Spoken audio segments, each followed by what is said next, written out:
Assalamualaikum warahmatullahi wabarakatuh. Bismillahirrahmanirrahim. Alhamdulillahi rabbil alamin. Wassalatu wassalamu ala ashrafil anbiya'i wal mursalin sayyidina wa habibina wa maulana wa qurrati a'yunina Muhammadin wa ala alihi wa ashabihi ajma'in. Rabbi shrah li sadri wa yassir li amri wahlul 'uqdatam min lisani yafqahu qawli. Rabbi zidna ilma warzuqna fahma, amin ya rabbal alamin. Amma ba'du. Pak santri Ikhya online yang saya cintai, mari kita ngaji kembali kitabnya Imam Ghazali. Kita mulai dengan ngaji Al-Munqidh minadh Dhalal. Ini adalah mungkin malam sebelum malam khataman. Insya Allah minggu depan kita akan bisa khataman Al-Munqidh minadh Dhalal, karena tunggal 3 halaman tersisa ya. Mari kita mulai ngaji kita dengan menghadiahkan Al-Fatihah ila ruhi nabiyina wa syafi'ina Muhammadin sallallahu alaihi wasallam wa ila arwahi azwajihi wa itratihi wa sahabatihi wa tabi'ina wa tabi'i tabi'ina ila yaumiddin wa ila arwahi al-awliya'i wa syuhada'i wa salihin, khususan ila ruhi sultanil awliya' Syekh Abdul Qadir Al-Jilani qaddasallahu sirrah wa nawwara dharihah wa adalam barakati wa nafa'ana bi'ulumih wa ila arwahi al-ulama'is salihin wal mujtahidin wal muallifin wal musannifin, khususan ila ruhi hujjatil Islam Abi Hamid Al-Ghazali qaddasallahu sirrah wa nawwara dharihah wa adalam barakati wa nafa'ana bi'ulumih wa ila arwahi amwadil muslimin wal muslimat wal mu'minin wal mu'minat, khususan arwaha abaina wa ajdadina wa ummahatina wa ajdadina wa jaddatina wa masyayikhina wa masyayikhi masyayikhina, wa nakhussu khususan ila arwahi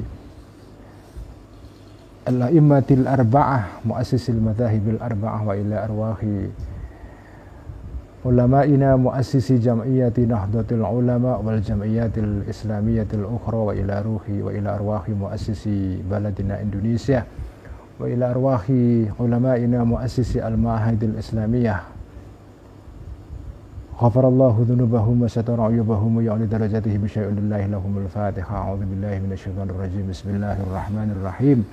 Alhamdulillahi rabbil alamin arrahmanir rahim maliki yaumiddin iyyaka na'budu wa iyyaka nasta'in ihdinas siratal mustaqim siratal ladzina an'amta 'alaihim ghairil maghdubi 'alaihim waladdallin amin.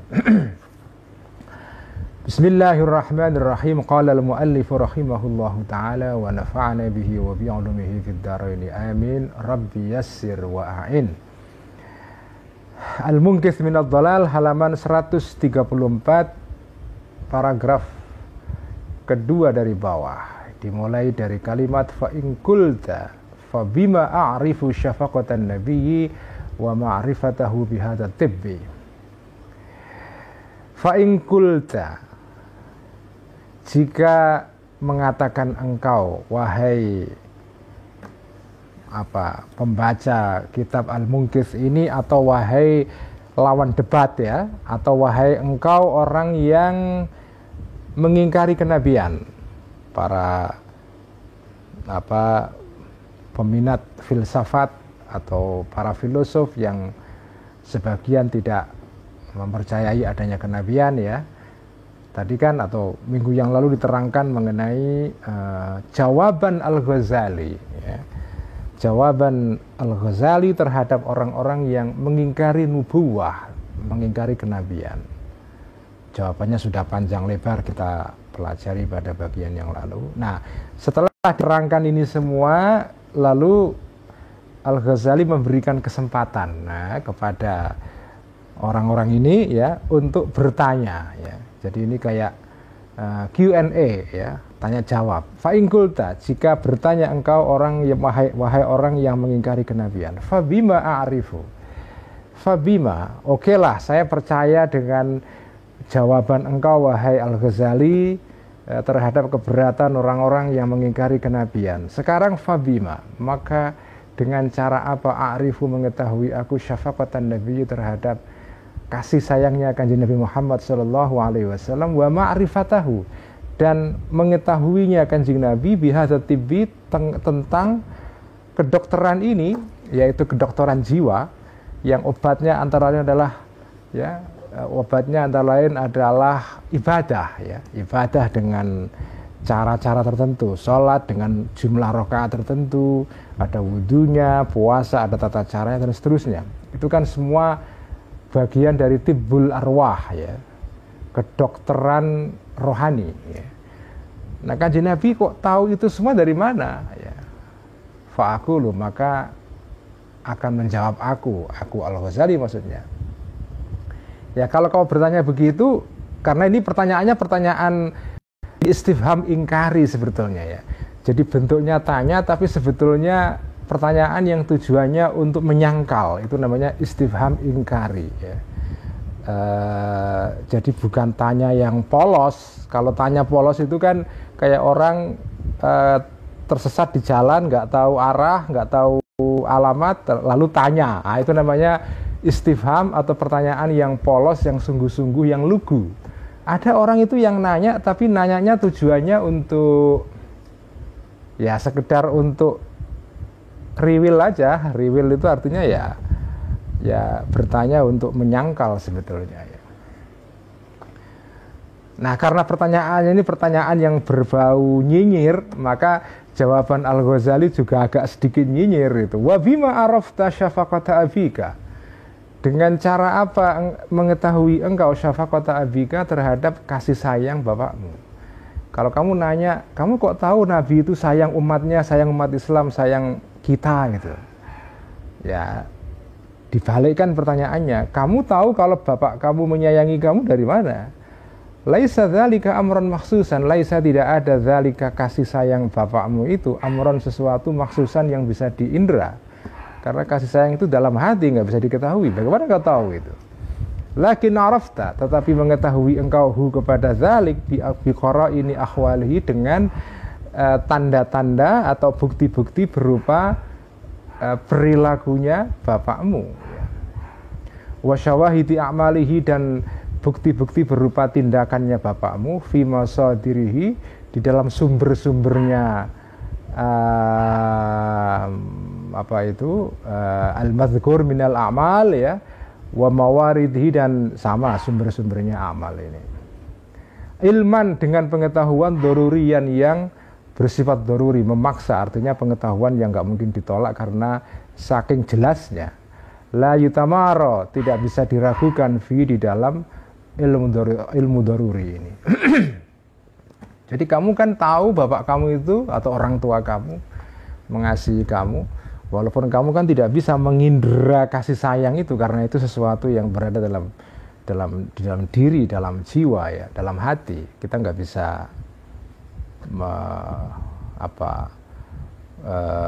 memegang itu atau mengindra itu, nggak bisa. Tapi kita bisa mengetahui kasih sayangnya bapak kamu atau orang tua kamu dari tindakan-tindakan dia, dari cara dia memperlakukan anak-anaknya, dan seterusnya. Dari situ kita bisa berkesimpulan bahwa dia sayang kepada anak-anaknya. Jadi poin dari jawaban ini adalah ada hal-hal itu yang tidak bisa diketahui secara empiris, ya, secara langsung melalui mata atau indera kita, ya, melalui alat-alat penginderaan. Tetapi kalau sesuatu itu tidak bisa diindera langsung, bukan berarti bahwa sesuatu itu nggak ada. Karena dia boleh saja tidak bisa diindera langsung, tapi dia bisa dilihat melalui bukti-bukti nyatanya, ya, atau akibat-akibatnya. Kita nggak bisa melihat atau mengindera rasa kasih sayang, tapi kita bisa mengindera bukti-bukti atau terjemahan dari kasih sayang yang ada pada hati manusia dalam bentuk pekerjaannya itu.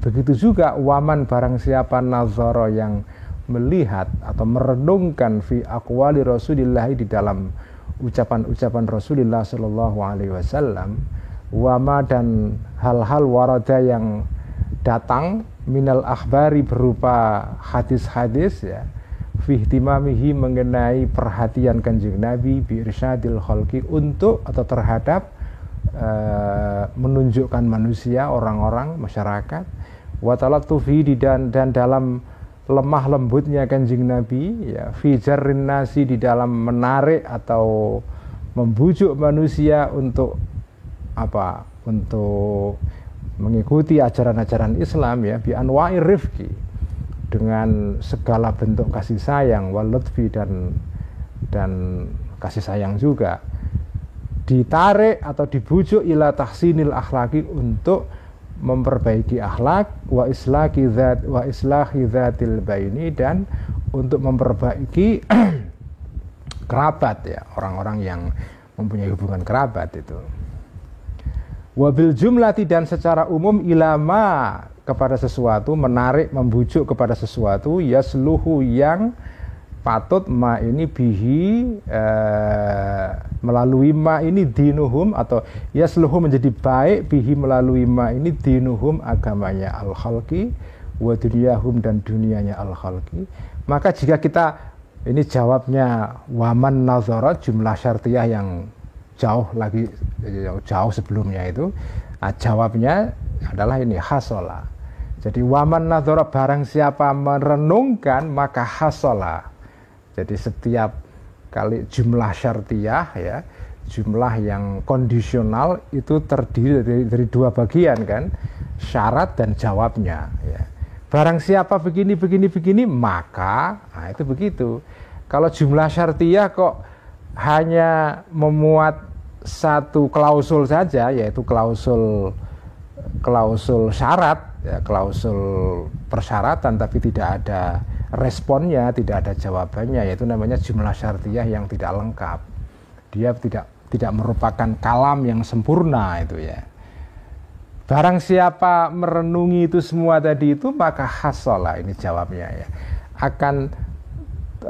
akan terjadi, akan terperoleh lahu bagi man tadi itu yang sudah terletak sebelumnya jauh ini, ilmun, pengetahuan, doruriyun, yang memaksa, pengetahuan yang tidak bisa ditolak, bi anna syafaqatahu, pengetahuan bahwa sesungguhnya kasih sayang Kanjeng Nabi ala ummati, terhadap umatnya Kanjeng Nabi, a'zamu, lebih besar, lebih agung, min syafaqatil walidi, daripada kasih sayang seorang tua ala walidi, terhadap anaknya al-walid.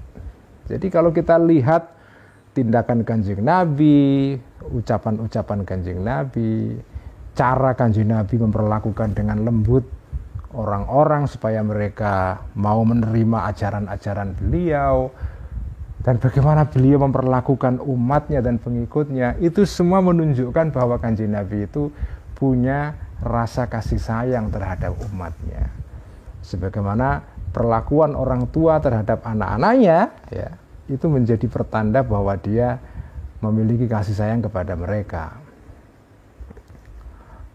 Wa idza nazara, dan jika merenungkan, melihat orang tadi itu, ila ajaibima, terhadap keajaiban-keajaibannya sesuatu, zoharo, yang terlihat, alaihi ma tadi, alaihi, terhadap Kanjeng Nabi, minal af'ali, berupa tindakan-tindakan beliau, wa ila ajaibil ghaibi, dan terhadap keajaiban-keajaiban tentang sesuatu yang gaib, yang tidak kelihatan, alladzi akhbaro, yang menceritakan Kanjeng Nabi anhu, mengenai al-ghaib ini, fil Qur'ani, baik dalam Quran maupun wabil akhbari, maupun dalam hadis-hadis ya. Wa ila ma dzakara, dan kepada sesuatu keterangan-keterangan dzakara yang menyebutkan Kanjeng Nabi hu, kepada ma fi akhiriz zamani, mengenai sesuatu yang ada di akhir zaman nanti, yaitu tanda-tanda akhir zaman, tanda-tanda kiamat, yang itu bisa kita baca dalam banyak hadis ya. Hadis-hadis mengenai asyratus sa'ah ya, mengenai tanda-tanda akan kiamat, itu semua ada hadis-hadisnya ya, yang sahih ya. Nah, kalau orang merenungkan itu semua ya, wa zuhuri dzalika, dan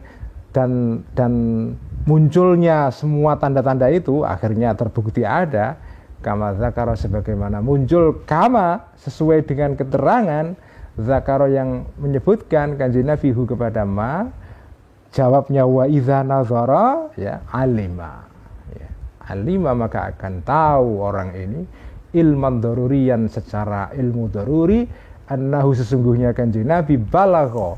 Kanjeng Nabi ini sampai at-taura level atau tingkatan alladzi wara al-aqli yang di balik akal, yang jauh di atas akal atau di balik akal, karena ini semua informasi-informasi yang disampaikan Kanjeng Nabi mengenai sesuatu yang gaib itu sesuatu yang di luar jangkauan akal manusia. Itulah bukti bahwa beliau itu betul-betul nabi ya, karena beliau bisa menceritakan sesuatu yang tidak mungkin itu diketahui dengan akal biasa ya. Kalau akal biasa ya bukan nabi, tapi kalau ini tidak bisa dijangkau dengan akal biasa, maka itu bukti mengenai kebenaran kenabian. Wan fataha, dan akan terbuka lahu bagi orang ini al-ainu mata allati yang kashifu, yang akan tersingkap minha melalui mata ini ya, al-ghaibu sesuatu yang gaib ya, wal khawasu, dan khasiat-khasiat atau ya khasiat-khasiat sesuatu ya, wal umur, dan perkara-perkara allati la yudriku, yang tidak bisa mengetahui ha kepada al-umur al-aqlu akal. Banyak hal-hal yang diterangkan Kanjeng Nabi yang tidak mungkin akal itu menjelaskan secara rasional ya. Itu semua membuktikan bahwa Kanjeng Nabi itu adalah nabi gitu. Nah ini semua wahada, ini semua adalah huwa minhaju tahsilil ilmi daruri. Minhaju tahsilil ilmi daruri, cara atau jalan atau metode memperoleh pengetahuan yang bersifat daruri, bersifat memaksa ya. Memaksa artinya apa? Ilmu yang tidak mungkin ditolak karena kebenarannya itu terang benderang. Inilah cara untuk mengetahui ilmu daruri bisidqin nabiyyi, tentang kebenaran Kanjeng Nabi Muhammad alaihissalam ya. Fajarrib, maka cobalah sendiri, wa ta'ammal, dan renungkan engkau al-Qur'ana, Quran yang itu diwahyukan oleh Allah kepada Kanjeng Nabi, wa tali', dan lihatlah dan bacalah, mutolaahlah al-akhbar, hadis-hadis Kanjeng Nabi. Maka ta'rif, jawabnya fajarrib, atau ini jumlah apa itu jawab juga ya, ta'rif ya, maka akan mengetahui engkau zalika itu semua bil ayani, dengan kesaksian langsung, dengan kesaksian yang nyata ya, kalau kau coba sendiri. Wahada, dan ini wahadal qadru, dan jawaban sekedarnya ini yakfi, atau dosis ini, ukuran jawaban yang sudah diterangkan oleh Al-Ghazali panjang lebar sebelumnya ini, yakfi, sudah kira-kira sudah cukuplah hadzal qadr fi tambihil mutafalsifati, di dalam memberitahu orang-orang yang ahli filsafat ya. Mutafalsifah itu di sini ya bisa maknanya orang-orang yang sok tahu filsafat ya, tapi bisa juga orang-orang yang memang berfilsafat beneran ya, yang apa itu belajar filsafat. Zakarna, menerangkan aku Al-Ghazali hu kepada hadzal qadr li syiddatil hajati, karena besarnya kebutuhan ilaihi kepada hadzal qadr fi hadzal zamani, di saat ini. Nah ini kata fi hadzal zaman ini kata kunci yang penting yang perlu di stabilo ya.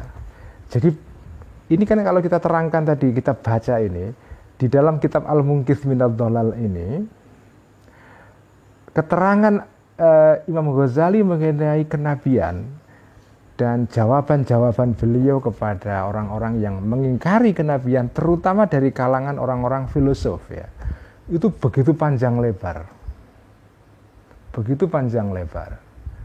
sangat komprehensif ya, sangat panjang sekali, menunjukkan bahwa memang pengaruh atau otoritas filsafat sebagai pengetahuan pada zaman beliau itu cukup tinggi. Jadi memang ini kita bicara mengenai abad ke-5 Hijriah ya, atau abad ke-10 Masehi. Jadi ini abad ke-10 Masehi di Baghdad dan sekitarnya, ibu kota Islam ketika itu. Jadi artinya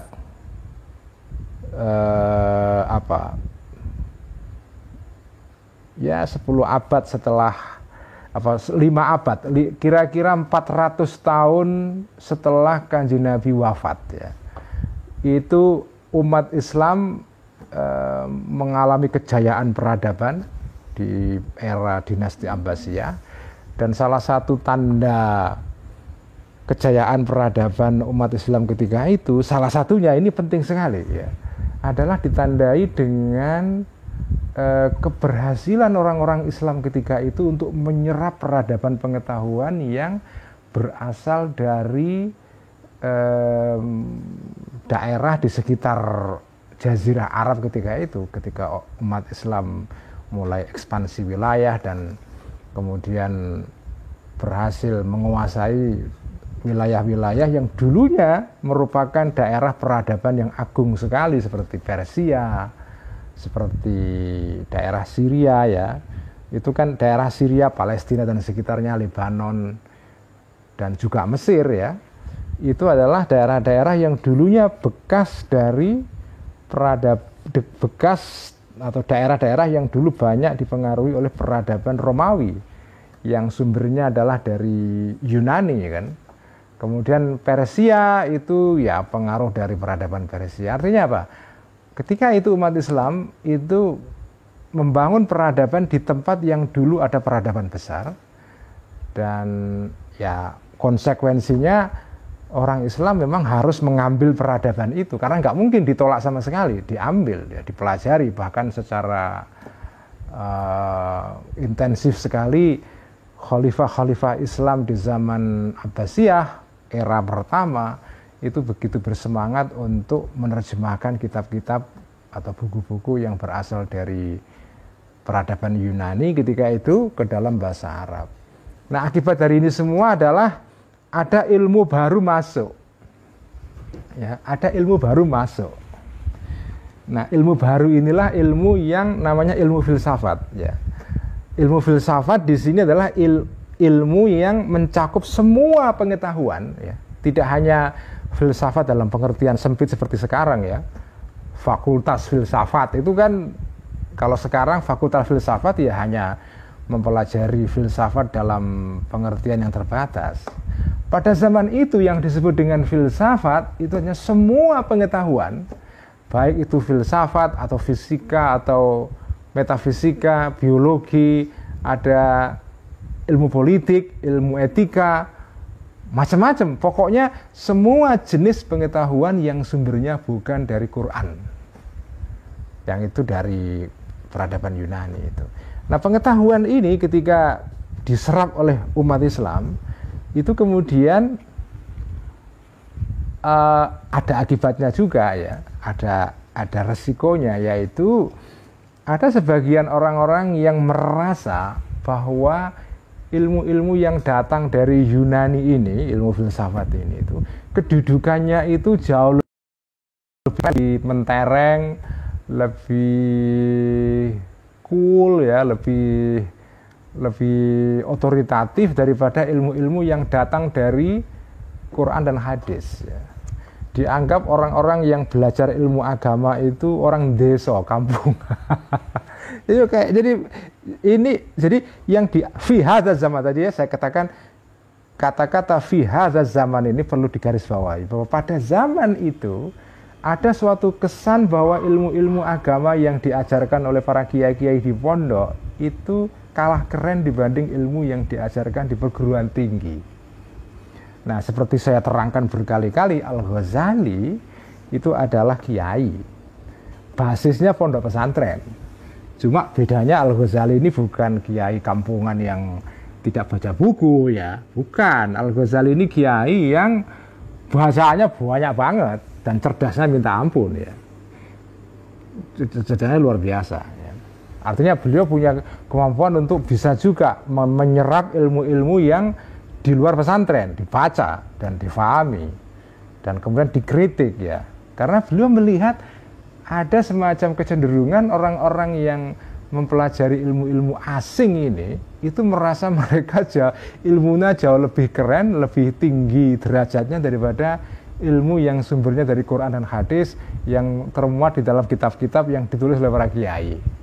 Nah, sekarang kan sebetulnya hal semacam itu kan muncul lagi, ya kan? Ada kesan bahwa ilmu yang dari pondokan itu kampungan, ya, desa, ya, nggak sekeren ilmu yang diajarkan di UI, di ITB, di UGM, gitu kan? Nah, cuma tidak berhenti di sana. Orang-orang yang belajar filsafat ini, sebagian tidak semua ya, mereka saking terbukaunya, saking merasa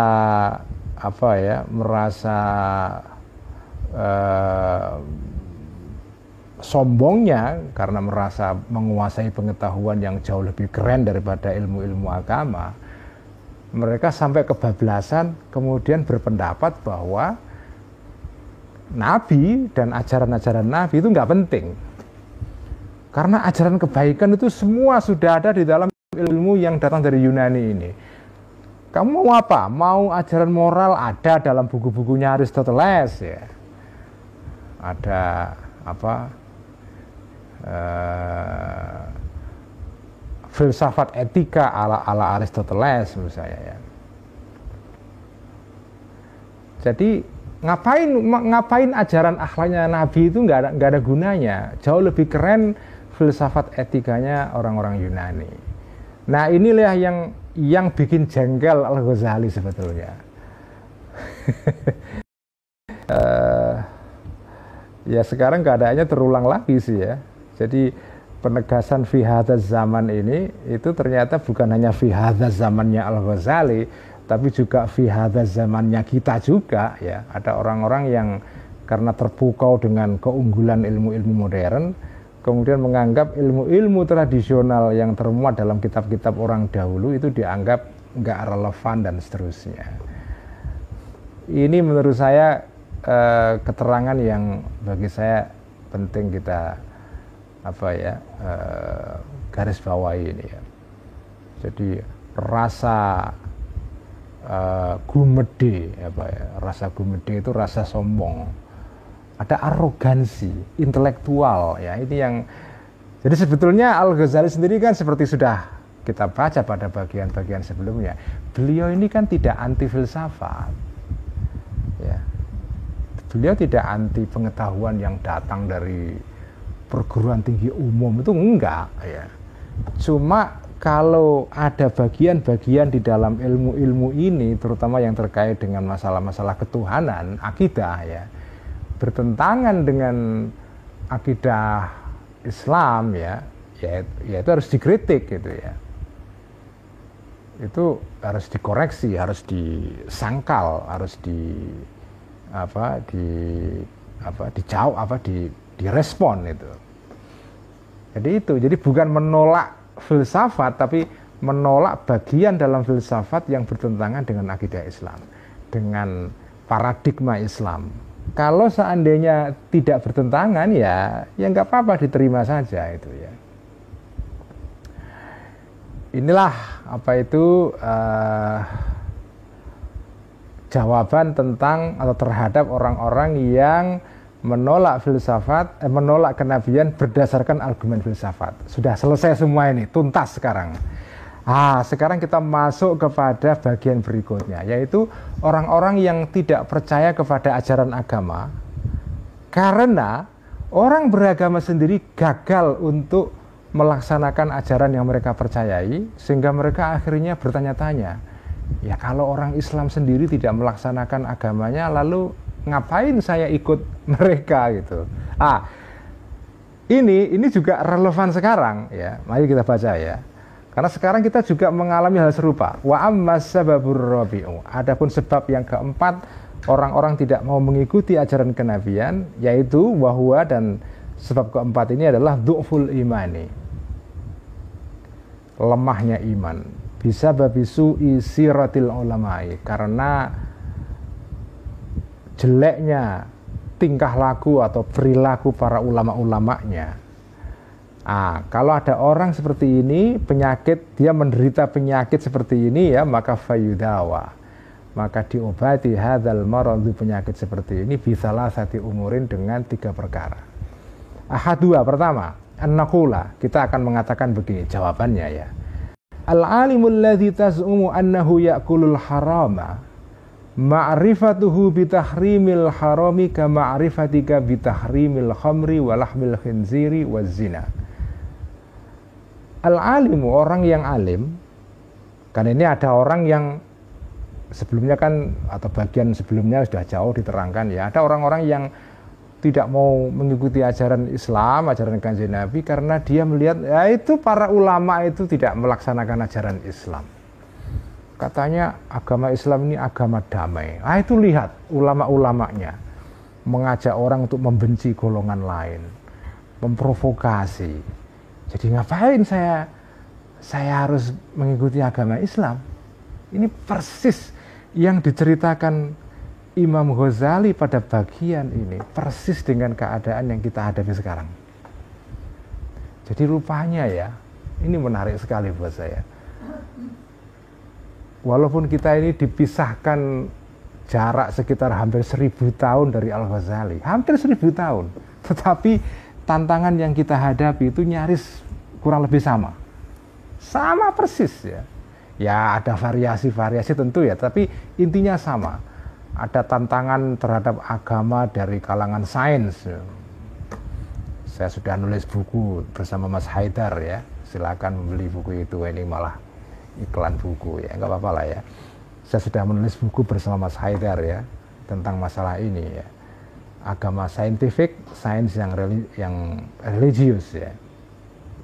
Yang kedua, tantangan kedua adalah ada orang-orang yang tidak mau mempercayai agama Islam dalam hal ini ya, karena tingkah laku orang Islam sendiri, terutama orang-orang yang merupakan tokoh-tokohnya, ulamanya, mereka tidak mencerminkan ajaran yang mereka dakwahkan.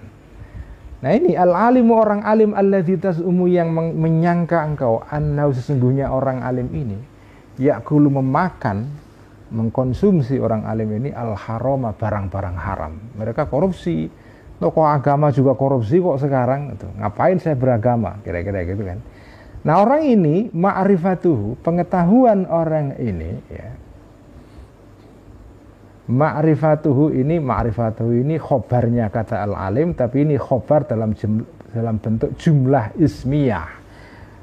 Artinya dia terdiri dari mubtada khobar juga. Jadi khobar yang terdiri dari mubtada khobar, gitu ya.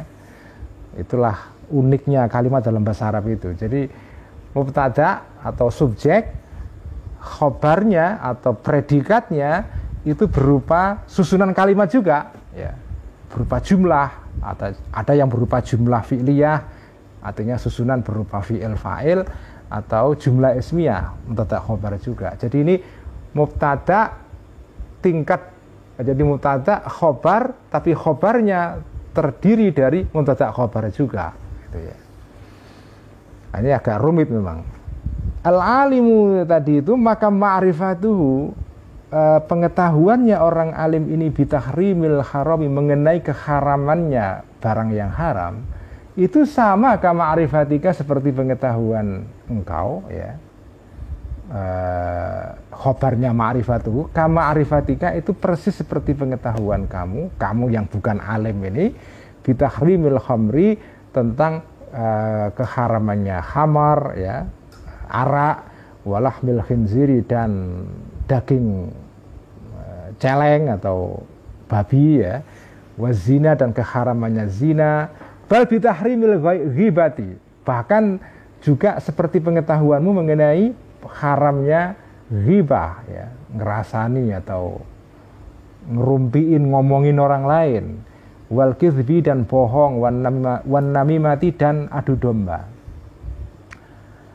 Jadi orang alim itu ya memang alim, punya ilmu, tapi ya samalah, orang alim punya pengetahuan tentang ABC haram, kamu juga orang yang tidak alim, tapi kan kamu ngerti juga tentang keharamannya hal-hal yang sederhana.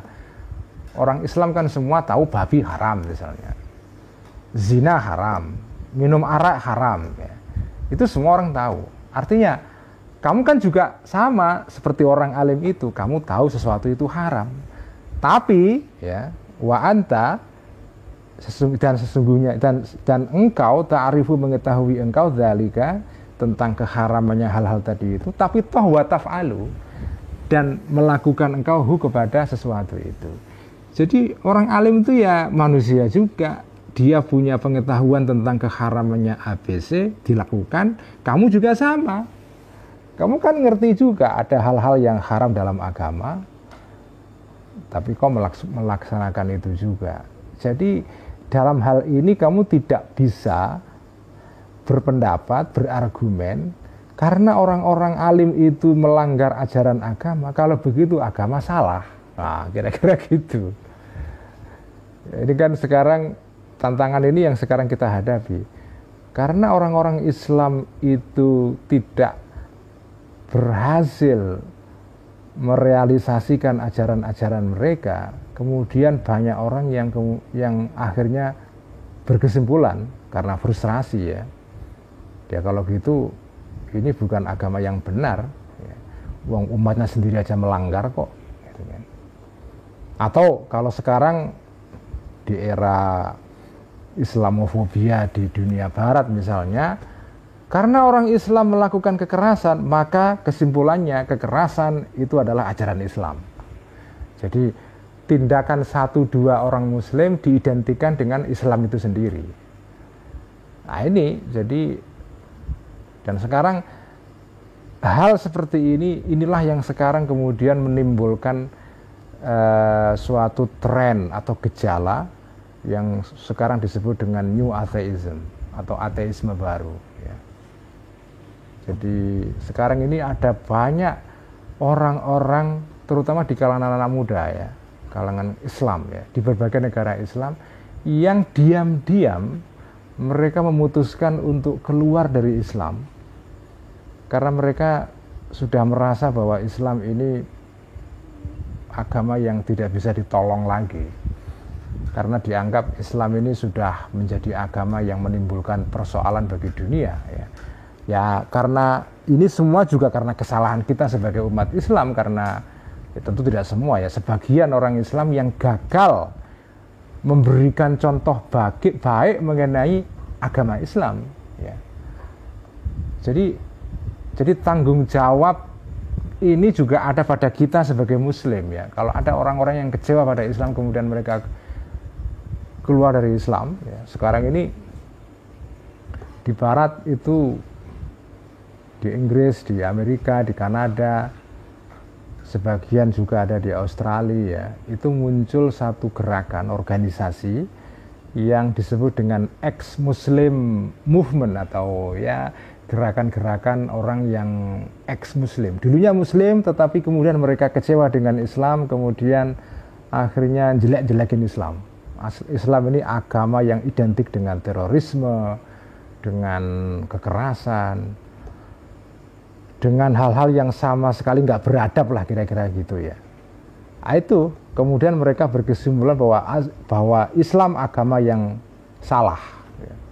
Karena dibuktikan oleh tindakan-tindakan umatnya sendiri yang melakukan hal-hal yang anti kemanusiaan kira-kira gitu, menyerang gereja, membakar rumah ibadah orang-orang yang tidak sepakat dengan mereka, mempersekusi kaum minoritas dan seterusnya, orang Ahmadiyah, orang Syiah Sunnah, bunuh-bunuhan dan seterusnya. Ini agama apa ini? Ini kan ada orang yang begitu frustrasi. Jadi terus terang banyak orang yang sekarang ini karena kemunculan ISIS, ya, Al-Qaeda, sebagian kelompok-kelompok Islam di Indonesia yang sedikit-sedikit mengkafirkan orang, memusuhi kebudayaan lokal, ya kan? Ada orang Midodareni diserang, anti patung, loh, patung kok dimusuhi itu gimana itu? Alasannya karena Kanjeng Nabi dulu itu menghancurkan, waktu menaklukkan kota Mekah, Nabi menghancurkan 360 patung yang ada dalam Ka'bah dan sekitarnya. Karena itu kita harus menghancurkan patung-patung sekarang. Patung dipasang di pusat kota, diprotes ya, karena dianggap ini tidak sesuai dengan ajaran Islam.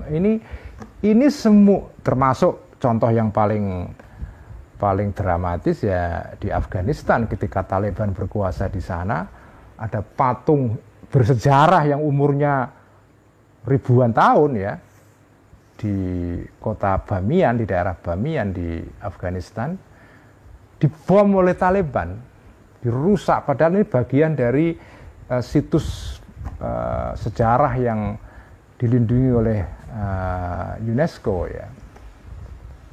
Waktu ISIS berkuasa beberapa waktu di Irak dan sebagian Syria dulu juga sama, menghancurkan beberapa situs-situs sejarah gitu ya. Nah, ini semua menimbulkan persepsi bahwa Islam itu ya seperti itu. This is Islam gitu ya. Inilah agama Islam itu seperti ini. Sehingga sebagian orang akhirnya berkesimpulan bahwa udahlah, ini Islam ini agama yang enggak sesuai dengan kemanusiaan, kita tinggalkan saja.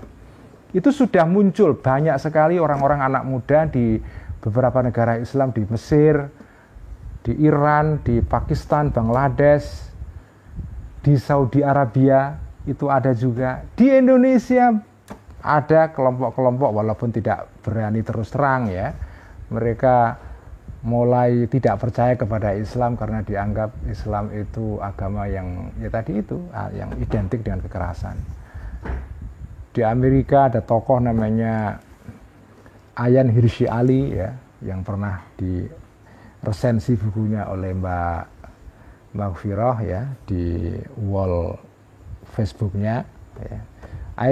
Ini Ayaan Hirsi Ali ini perempuan dari Somalia dulu, muslimah ya, kemudian meninggalkan Islam menjadi ateis karena ya merasa kecewa terhadap perlakuan orang-orang Islam kepada dia dan dia traumatis ya.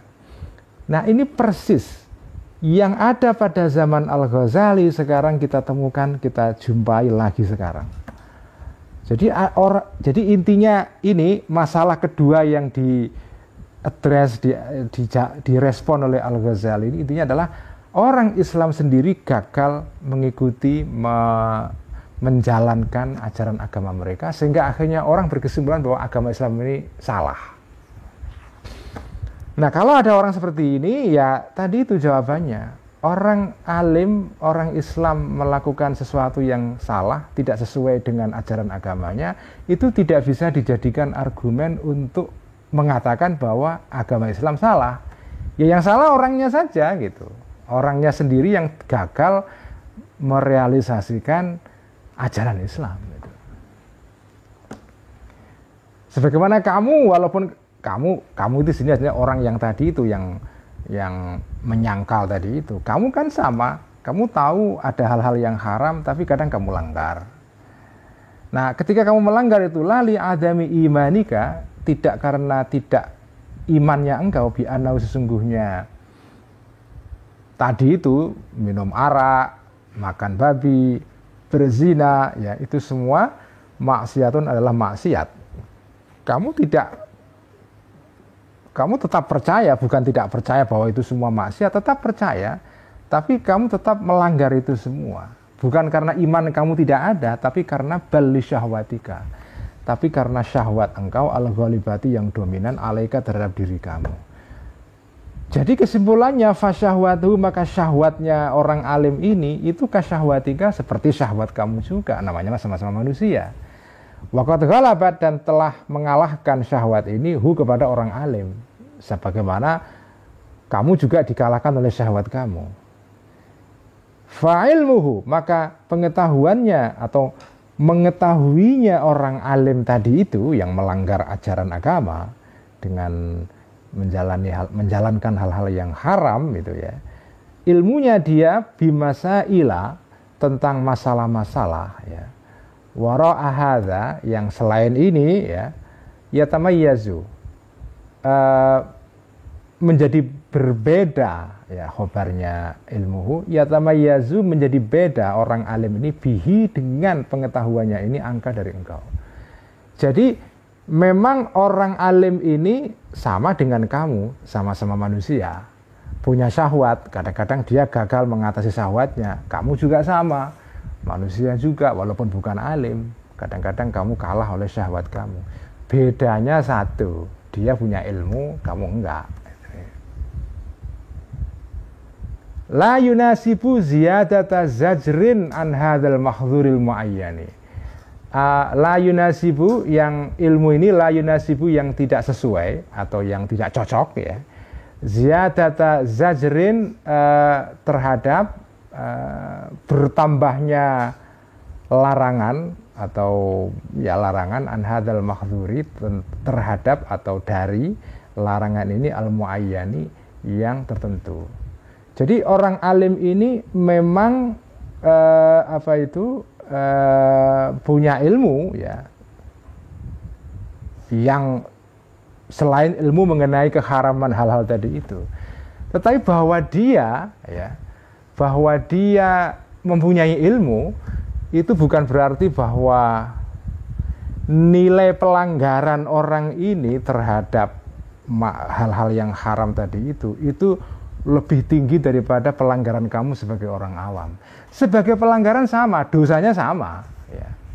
Meskipun orang alim ini nanti akan mendapatkan akan dimintai tanggung jawab lebih besar nanti di hari kiamat. Tetapi tindakan orang alim walaupun dia punya ilmu tambahan yang membuat dia kedudukannya lebih tinggi daripada orang awam biasa, tambahan ilmunya ini tidak membuat bahwa esensi tindakan dia yang melanggar keharaman tadi itu lebih berat daripada pelanggaran orang awam biasa. Sebagai pelanggaran sama, ya, sama-sama melanggar. Ya. Jadi kamu tidak bisa menjadikan itu sebagai alasan untuk tidak percaya kepada ajaran Kanjeng Nabi. Wong orang alim saja melanggar, saya ya ngapain ngikuti Kanjeng Nabi gitu. Gak bisa itu. Ya namanya pelanggaran ya pelanggaran, namanya manusia. Kadang-kadang kalah oleh syahwat ya begitulah manusia. Tapi tindakan 1-2 orang ini tidak bisa dijadikan sebagai alat untuk menghakimi ajaran Islam secara keseluruhan itu ya. Wa kam min mu'minin, dan betapa banyak orang-orang yang percaya bitibbi terhadap ilmu kedokteran ya. Banyak orang yang ngerti ilmu kesehatan yang la yasbiru, yang tidak tahan anil faqihati dari buah-buahan tertentu. Ya, dia ngerti bahwa buah tertentu ini tidak bagus buat dia. Ya, misalnya kamu punya mah atau punya diabetes itu, nggak boleh lah makan nangka, ya, bisa berbahaya itu ya. Kalau kamu punya kolesterol makan jeroan kan nggak boleh kan. Tapi kan ya kamu tahu itu semua nggak boleh, tapi kan ya kamu langgar juga. Jadi ada orang yang melanggar sesuatu yang dia ketahui itu nggak baik gitu. Wa anil ma'i, dan tidak tahan terhadap air al-baridi yang dingin ya. Apalagi kalau pas musim panas haus sekali, mau enak banget tuh makan minum air dingin kan. Walaupun wa in zajara, walaupun mencegah kepada mukmin tadi itu, atau bibu seorang dokter anhu dari hal-hal tadi itu, dilanggar juga itu. Nah itu semua walaya dulu, dan tidak menunjukkan zalika tadi itu semua ala anna, sesungguhnya zalik ghairu dharrin, tidak berbahaya. Kalau ada orang mengetahui sesuatu itu tidak baik lalu dilanggar, bukan berarti lalu dia menjadi baik sesuatu yang dilanggar itu. Buktinya dia melakukan itu kok berarti boleh? Enggak. Ya itu salah dia saja. Aw ala annal imana, atau sesungguhnya iman, percaya bitibbi dengan kedokteran, laisa bisahihin, tidak benar. Laisa, tidak, al-iman itu bisahihin, benar. Fahadha, maka ini adalah mahmalu hafwatil ulama'i. Inilah mahmalu itu apa ya? Tafsiran ya. Mahmal itu tempat untuk menggotong, memikul, maksudnya tafsiran. Inilah penjelasannya mahmalu hafwatil ulama, penjelasan tentang kesalahan orang-orang alim. Jadi kalau ada orang alim berbuat salah, itu tidak berarti menandakan bahwa Islamnya salah. Kalau ada 1-2 orang Islam yang melakukan terorisme, bukan berarti Islam identik dengan terorisme. Itu intinya, dan apa yang dikatakan ditulis oleh Imam Ghazali di dalam bagian ini persis seperti keadaan yang kita hadapi sekarang. Ya, persis dengan keadaan yang kita hadapi sekarang.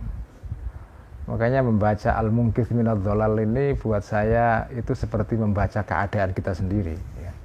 Hampir, ya tentu saja kalau kita mengerti keadaan dan bisa menyambungkan kitab ini dengan keadaan sekarang. Kalau enggak, ya kitab ini tidak bunyi apa-apa. Ya. Tapi di mata saya, kitab Al-Munqidh Minadh Dhalal ini itu berbicara mengenai keadaan kita, meskipun ditulis oleh Al-Ghazali untuk merespon keadaan pada zamannya pada abad 5 Hijriah, hampir sekitar 1000 tahun yang lalu. Makanya saya suka sekali membaca kitab ini, karena ini kayak membantu kita ya, kitab Al-Munqidh ini membantu kita untuk merespon ya keadaan-keadaan yang kita hadapi sekarang, karena apa yang kita hadapi sekarang ini kurang lebih ya sama dengan keadaan yang dihadapi oleh Al-Ghazali, dengan ya sedikit variasi-variasi di sana sini, tapi intinya sama. Saya kira inilah jawaban pertama ya. Nanti kita baca berikutnya, tinggal 2 halaman atau 1 halaman lebih sedikit akan khatam. Jadi minggu depan kita akan khataman kitab Al-Munqidh Minadh Dhalal. Ya. Sekian, wallahu a'lam bishawab. Mari kita pindah ngaji kitab Ihya.